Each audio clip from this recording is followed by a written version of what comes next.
জ্যোতিষ সম্মান আসছে।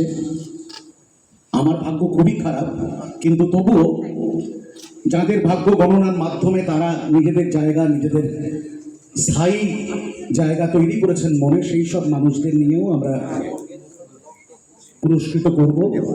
এছাড়াও বেঙ্গলি এন্টারপ্রেনিয়ার্স রয়েছেন যারা ব্যবসায়িকভাবে সফল, সেই সব মানুষদের নিয়েও আমাদের অনুষ্ঠান করার ইচ্ছে রয়েছে।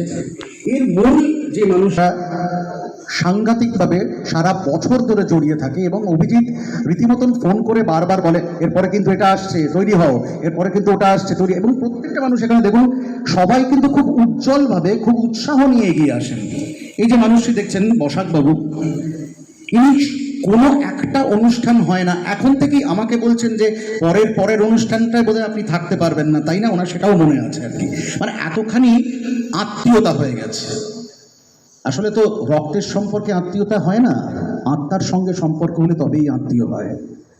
তা আমরা মনে করি যে এই অভিজিৎ গুপ্তর যে প্রয়াস, অভিজিৎ গুপ্তর যে প্রচেষ্টা এবং সৎভাবে একটা জিনিস করার, সেটা কিন্তু